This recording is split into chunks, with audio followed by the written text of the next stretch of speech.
Assalamualaikum warahmatullahi wabarakatuh. Perkenalkan, nama saya Heru Isworo, NPM 24520041, mahasiswa RPL jurusan Teknik Mesin Fakultas Teknik Universitas Muhammadiyah Metro. Baiklah, pada kesempatan kali ini saya akan mereview jurnal pengendalian dan pengelolaan lingkungan hidup, jurnal yang diterbitkan oleh JUPI atau Jurnal Bintang Pendidikan Indonesia, volume 1 nomor 2 bulan Mei 2023 dengan pembuatnya yaitu Sriyanti. Video ini dibuat untuk memenuhi tugas pengetahuan lingkungan mata kuliah yang diampu oleh Ibu Nurul Aila Rajabiah, SPD MSc. Baiklah, langsung saja. Jurnal ini membahas mengenai lingkungan hidup, yaitu pengelolaan lingkungan hidup di Indonesia, berkaitan dengan penegakan hukum administratif dan perlindungan terhadap hak atas lingkungan hidup yang baik dan sehat dalam konteks negara hukum.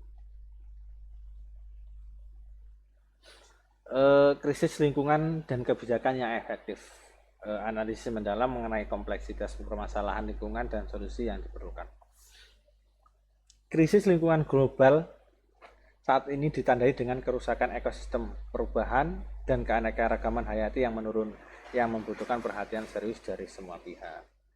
Kemudian faktor penyebabnya yaitu terdapat berbagai faktor, di antaranya termasuk kebijakan yang tidak efektif, teknologi yang merusak, serta pola budaya yang tidak mendukung kelestarian lingkungan.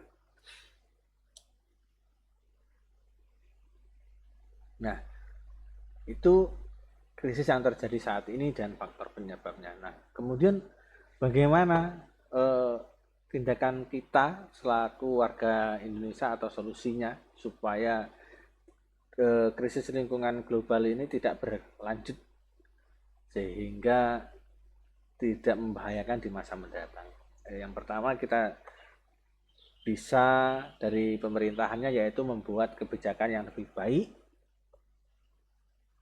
dan tepat sasaran untuk mengatasi permasalahan lingkungan yang ada. Jadi pemerintah harus membuat kebijakan yang benar-benar memperhatikan masalah lingkungan ini. Jadi jangan abai atau aduh seperti. Kemudian selain dari pemerintah juga kita harus melakukan perubahan perilaku individu, yaitu menyadarkan diri sendiri untuk hidup dengan pola sehat dan tidak mencemari lingkungan. Kemudian untuk memperbaiki itu kita memerlukan keterlibatan masyarakat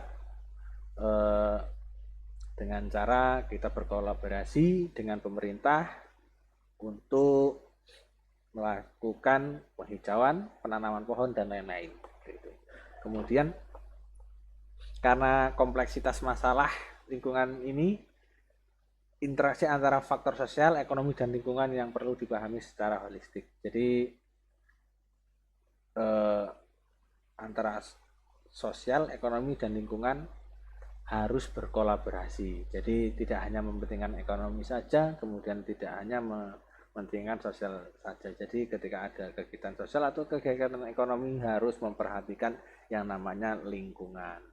Kemudian harus ada yang namanya penelitian. Jadi solusi yang efektif harus didasarkan pada hasil penelitian yang mendalam dan analisis yang cermat mengenai kondisi lingkungan dan sosial saat ini. Kita bahas dulu sejarah kebijakan lingkungan hidup di Indonesia, perkembangan dan penerapan kebijakan lingkungan sejak 1973. Jadi dari 1973 pemerintah Indonesia telah melakukan perhatian khusus kepada lingkungan, yaitu dengan awal kebijakan dimulainya kebijakan lingkungan hidup melalui GBHN. Kemudian kebijakan ini berlanjut pada 1978, yaitu dilakukannya pembaruan dan penguatan kebijakan dalam pengelolaan lingkungan. Kemudian pada tahun 1982 muncullah undang-undang pertama untuk pengelolaan lingkungan hidup, yaitu Undang-Undang Nomor 4 tahun 1982. Selanjutnya pada tahun 2009 Undang-Undang Nomor 32 tahun 2009 dibentuk, yaitu revisi untuk memperkuat perlindungan terhadap lingkungan hidup. Nah, kemudian pada tahun 2020 kebijakan itu diperbarui dengan peluncuran kebijakan untuk perubahan iklim dan berkelanjutan.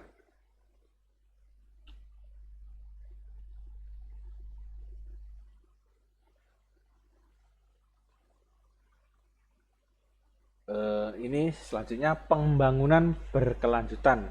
Nah, ini antara keseimbangan antara lingkungan, sosial, dan ekonomi. Integrasi aspek lingkungan. Pembangunan berkelanjutan mengutamakan perlindungan lingkungan dalam setiap kegiatan ekonomi dan sosial. Kemudian keseimbangan sosial menciptakan kesetaraan bagi semua lapisan masyarakat tanpa mengorbankan sumber daya alam.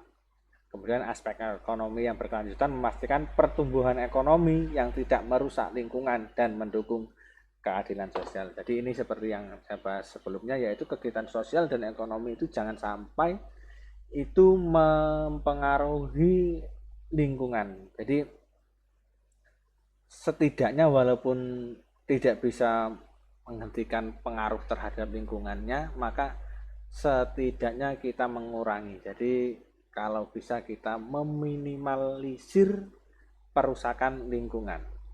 Seperti itu. Jadi untuk kegiatan sosial jangan sampai itu kita mengadakan kegiatan sosial kemudian kita misalkan mengadakan di hutan, kemudian kita merusak hutan. Itu jangan sampai seperti itu. Kemudian pembangunan tambang dan lain-lain harus dipastikan perusahaan tidak merusak lingkungan, seperti itu. Adanya penghijauan kembali dari perusahaan yang telah memanfaatkan tambang, seperti itu.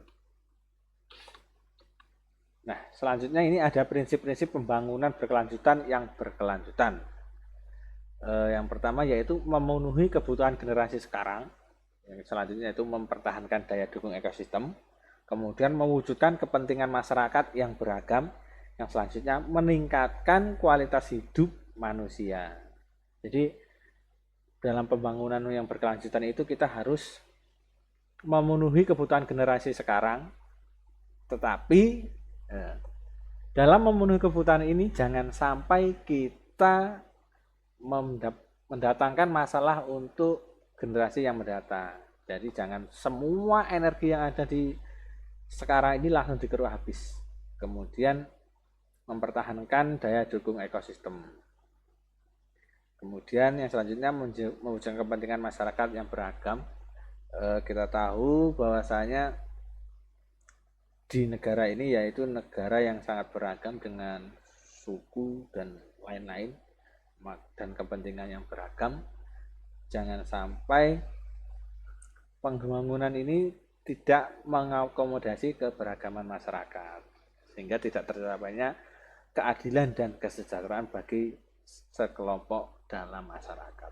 Kemudian meningkatkan kualitas hidup manusia. Jadi ketika sumber daya manusianya itu tinggi, maka dalam pola pikirnya juga akan semakin dalam, kemudian semakin luas, sehingga mereka tidak hanya memikirkan aspek yang sekarang saja, tapi termasuk memikirkan setiap kegiatan itu apa dampaknya terhadap lingkungan, kerugiannya sekarang dan kemudian kerugian di masa mendatang. Yang selanjutnya yaitu strategi pengembangan tata ruang untuk lingkungan hidup. Strategi ini ditujukan untuk mengoptimalkan penggunaan sumber daya alam dan manusia secara keberlanjutan. Nah, strategi tata ruang ini bertujuan untuk mengarahkan pemanfaatan sumber daya alam dan manusia secara seimbang dan demi kesejahteraan. Nah, sedangkan keseimbangan sumber daya itu untuk meningkatkan kualitas hidup serta menjaga keberlanjutan lingkungan dan sumber daya. Kemudian manfaat bagi masyarakatnya yaitu penataan ruang yang efektif dapat meningkatkan akses masyarakat terhadap layanan publik dan sumber daya. Selanjutnya yaitu pentingnya perencanaan yang baik. Penataan ruang bertujuan untuk mengarahkan pemanfaatan sumber daya alam dan manusia secara seimbang demi kesejahteraan. Nah, selanjutnya kita bahas baku mutu lingkungan dan limbah. Pengendalian pencemaran.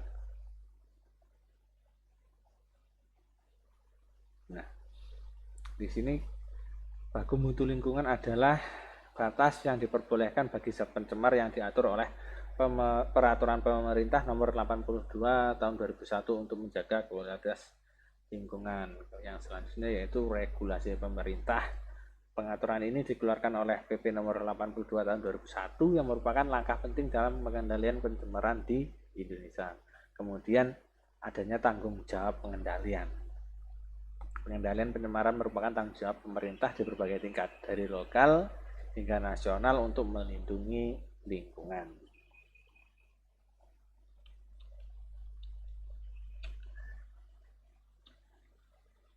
Baiklah, akhirnya kita sampai ke kesimpulan dan saran dalam pengelolaan lingkungan hidup ini. Pentingnya peran pemerintah dan masyarakat dalam kebijakan lingkungan. Itu prioritas pengelolaan lingkungan itu harus menjadi prioritas pemerintah dengan melibatkan partisipasi masyarakat.